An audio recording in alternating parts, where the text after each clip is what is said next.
All right, welcome back to MMA Al Dente. I'm here to talk about Calvin Kattar, Josh Emmett. Going to give my predictions for each fight and a few bets along the way. I'm here with Stevie the cat. She gets excited as soon as I start making a video. Okay, good girl. Anyway, this is a great card. I broke down the card on my last video. If you haven't seen it, go check it out. Oh yeah, and by the way, I'd hate to be one of these guys, but I'm going to start doing this shit. Like, share, subscribe, smash that like button, all that douchebag shit. I think people say that for a reason because it works, so I'm saying it. All right.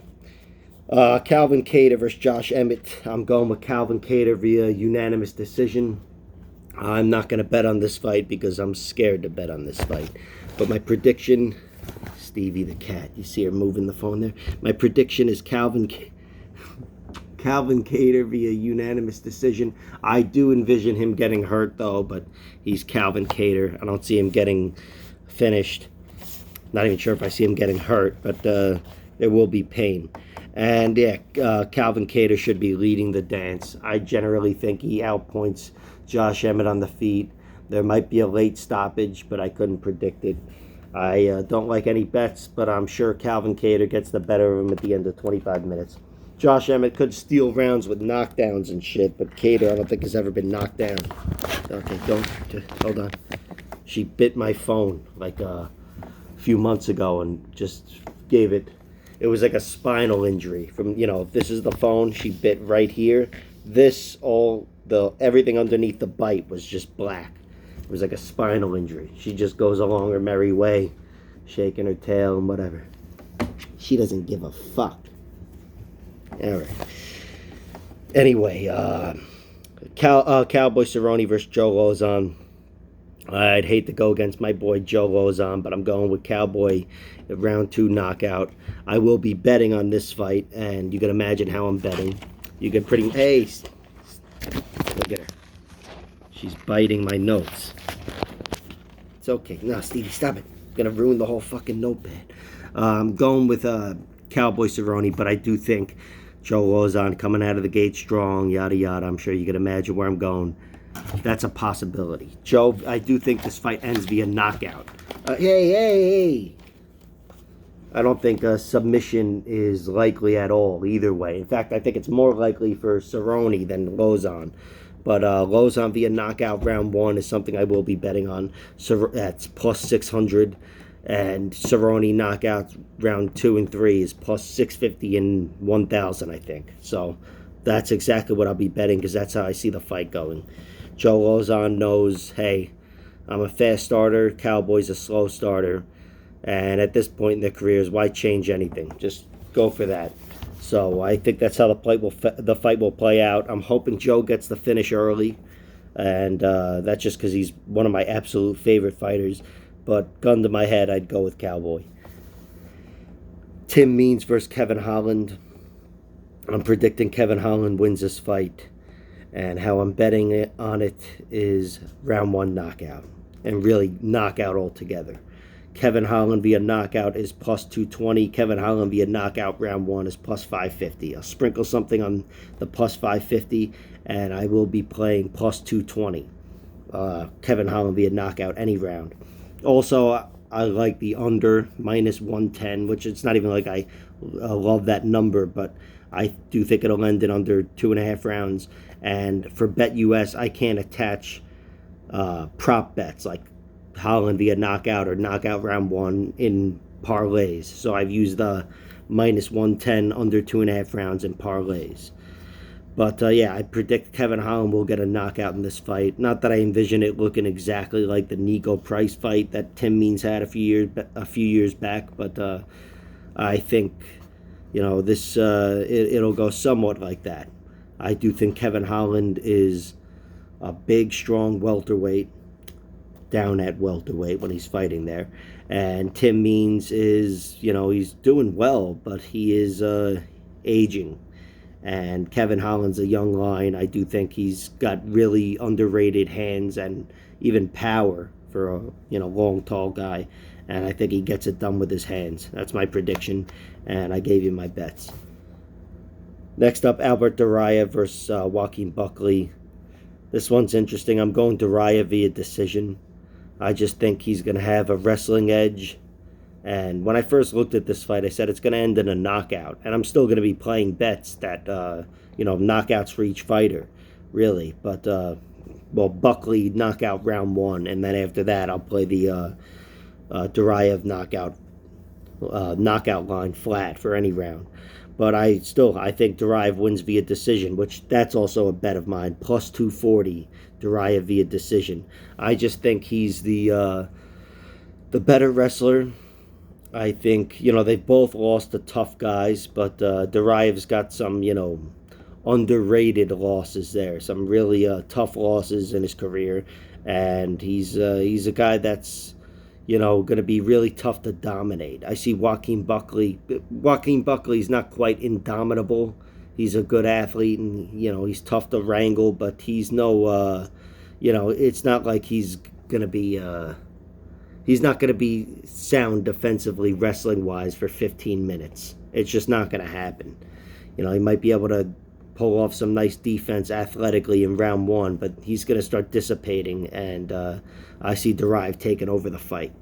A late finish wouldn't surprise me. Duraev is more of a submission artist than a knockout artist, but Buckley's 3 out of his 4 losses are via knockout. Typically, that's what dictates the finish. So I would say Duraev via knockout. There's some money there in round 2 or 3, but I'm not even going to touch that. I'm playing Duraev via decision. And Duraev via knockout will cover that, but I can't start picking rounds. Next up, the fight of the night for hardcore fans, Ismagulov versus Kutateladze. I'm taking Damir Ismagulov via decision, and I'm not going to bet on this fight because the decision line isn't that great there, and it's not even something I'm sure of. Anybody who's seen Kutateladze's fight in the UFC against Gamrot knows he's going to be a tough out for anybody. I see him being controlled generally. It's one of those fights like, kind of like Calvin Kattar versus Josh Emmett. Not that it's similar in any way, really, but just where I see, generally speaking, one guy's going to win on points if it goes to points, and that's Ismagulov. Kutateladze in a 3-round fight, though, as he proved against Gamrot, that guy can take rounds from you, and he's a very skilled fighter. I just think he's going to be a little outgunned on the feet, specifically.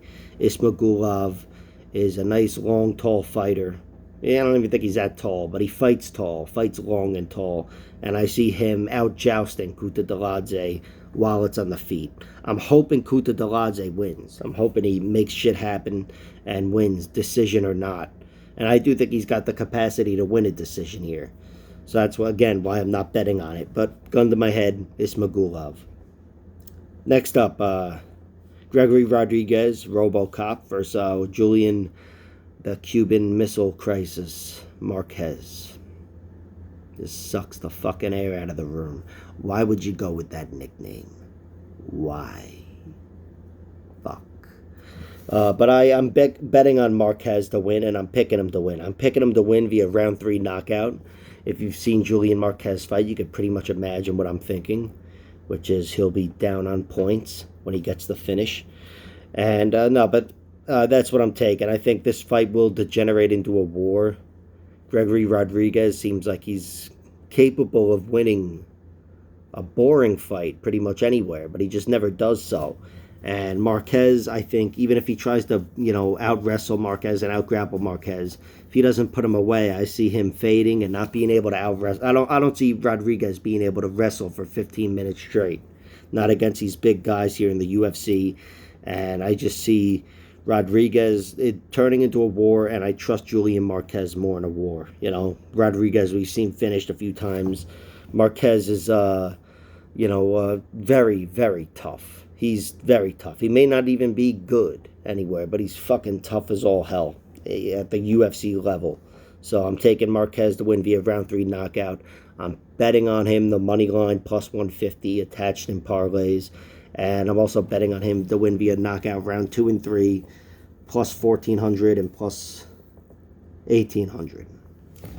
So can't go wrong there.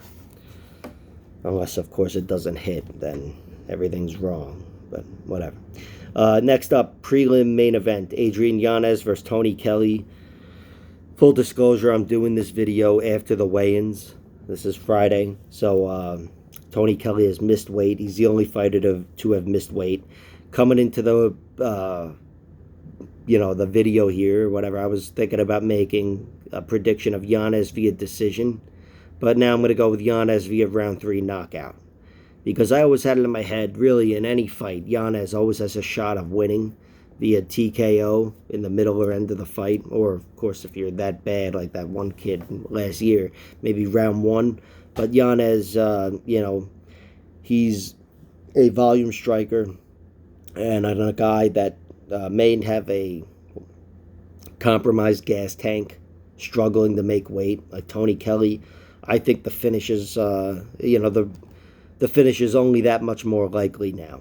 Still, though, I think Tony Kelly is so tough. I mean, like, insanely tough. Probably tougher than Yanez, and Yanez is insanely tough. So it wouldn't surprise me if it goes to a decision, seeing as that was my pick 5 minutes ago. But I'm going with Yanez via late stoppage because, again, he's that type of fighter anyway, and he's fighting a guy who, despite his own toughness, has missed weight, may be compromised. Next up, Jeremiah Wells versus Court McGee. This one I'm not sure about.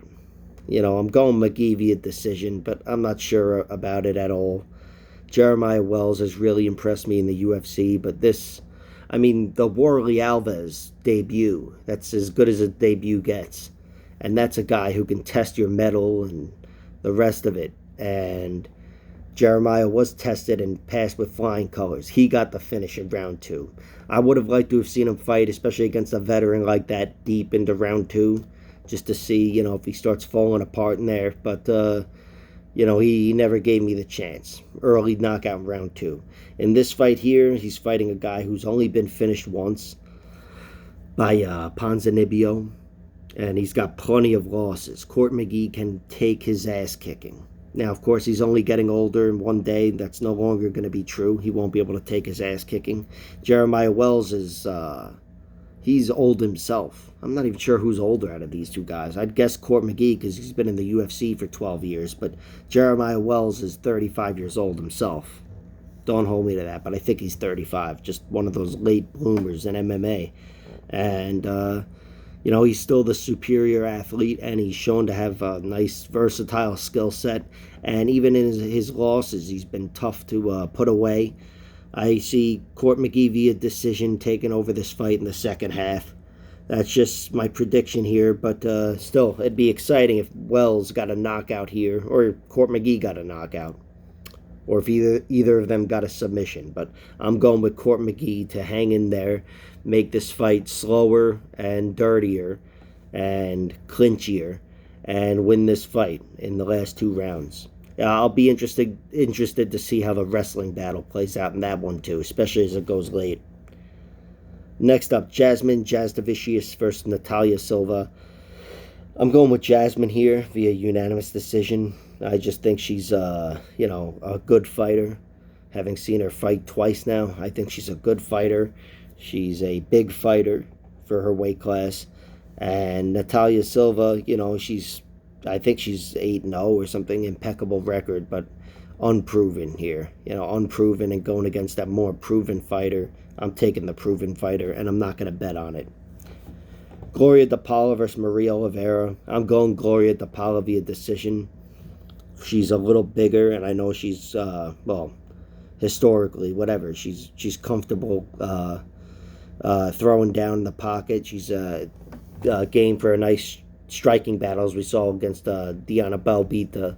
But she's been knocked out before, too, against Cheyenne Bays or Vlismas, whatever she's going by now. But still, I think I just trust her competition. Maria Oliveira, we saw her fight once, and she hung in there. She's a game fighter against Tabitha Ricci, but other than that, she hasn't beaten anybody. Everybody she's beaten has some dog shit record, and anybody she's finished has like a negative record. It's fucking awful. So that doesn't mean she's the best, worst fighter. She could be the best fighter for all I know, but I trust Gloria DePaula, so I'm picking Gloria DePaula, and I'm not going to bet on the fight. Although, I sprinkled something on Oliveira via decision, because that was plus I forget what it was. But anyway, my heart's not into that. Next up, Ricardo Ramos versus Danny Chavez. I'm taking Ramos via decision. I just expect him to be a step ahead of Chavez on the feet and really tough to out grapple, especially for Chavez. And Ramos, I think he's been in there with just the better competition. And although he hasn't always looked great, he's shown himself to be a good fighter in the UFC. Won some, a nice fight late against Ayman Zahabi, Firaz's brother. That was a third round spinning elbow. So he's got enough experience where he should be able to hang in there, fight through some tough situations. And Chavez, I just think, generally speaking, is going to be a step behind in this one. Taking Ramos decision. Not going to bet on that either. Cody Stamann versus Eddie Wineland. I'm taking Cody Stamann via knockout round 1, and I'm betting all over it. Knockout round 1 and knockout flat. And I'm going to attach the under, which is plus 120 for under 2.5 rounds onto parlays. Cody Stamann is not a knockout artist. Not in the UFC, not at the UFC level, but he's got good hands. And he's a good athlete. Eddie Wineland fights every few years. And he's 30 at this point. He's like 38. And he's been knocked out twice in his last 2 fights. And he hasn't looked great. I know he's knocked out by Sean O'Malley and then John Castaneda. I think it was Castaneda. But, still, this is a guy that's not fighting well enough for me to trust him. And Cody Stamann, although, again, he's not a knockout artist, he's got good hands. He's got really good hands, and he's a good fighter. He's well-conditioned, and he's a beast of an athlete himself. I'm just betting on him putting Eddie Wineland away. I'm betting against the chin on this one and picking against it. So I think the chin dictates the fight. I'm going Cody Stamann touching the chin, getting the knockout round 1, plus 600 for round 1 knockout, plus 225 for flat knockout. And that's what I'm taking.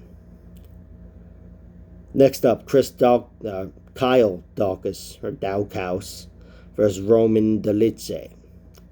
This is an interesting fight, but I'm going with Daukaus. Again, I trust him more. I think he's going to be better everywhere. He's proven to be a good striker, grappler, can take it, as we saw in the Brendan Allen fight. He's good defensively. And although we saw it against Jamie Pickett, I think we could see a submission here. I'm going to bet on it or whatever, but it's not my pick. My pick is Daukaus winning a decision. I just see Dolidze, fading a little bit along the way. Kyle being a bigger guy, tough to dominate, and I don't think he's going to give him any room to breathe anywhere, standing or on the ground. Could be a late finish, but I'm taking Daukaus via decision. He's just the better fighter here. And Dolidze, after that tooth and nail battle with Trevin Giles, his stock took a hit there. No offense to Trevin Giles. I'm just saying Dolidze didn't look great in that fight. First fight of the night, Phil Hawes versus Deron Winn. I'm taking Hawes via knockout late in the fight, round 3. Which I'm not even sure if he's going to carry knockout power that late. But I do believe Deron Winn won't carry his wrestling that late. I know he has in the past, and he's certainly capable of fighting a winning battle, but against a big monster athlete like Philip Hawes, who's versatile, training harder every day, and, sharpening those skills, I see Deron Winn fading here in this fight. And Philip Hawes, he's already got some big victories here. I just think on paper he should win this fight. And statistically or whatever, if he loses this fight, should be via knockout. Deron Winn is 4'3". Knockout is very low. There's a very low chance of a knockout for Deron Winn. His path to victory would be a decision in which he's able to dominate Philip Hawes with wrestling, or just plainly out-wrestle him, I guess. I don't see that happening, not over the course of 15 minutes. Philip Hawes, I see taking over this fight, and his striking is going to be too easy for him in the second and third round, especially the third round if it gets there. So I'm taking Hawes via knockout. Okay, so my bets to recap are, I'm sprinkling shit on a bunch of stuff, but the parlays that I'm doing are the unders for Stamann Wineland plus 120, Marquez plus 150, the under for Means versus Holland at minus 110. And that's it. That is it. And then there's a bunch of other props I'm doing. I broke down the Lozon fight. I'll be throwing something on Lozon and Cerrone late, all via KO. I'm very sure that fight ends via KO or TKO with strikes. I've got Holland winning via knockout, round 1, and also the flat knockout line. I'm going to play that, or have played that. And Marquez via knockout rounds 2 and 3, plus 1,400, plus 1,800. I think if Marquez wins this fight, it's most likely to be a late finish. That's how he wins any fight, but the submission is removed here. It's all knockout if he wins. So, yeah, those are my bets. Those are my predictions. Hope you guys enjoy the fights. I will talk to you late Saturday night, if not early Saturday morning, and I'm going to look like a zombie that drank too much.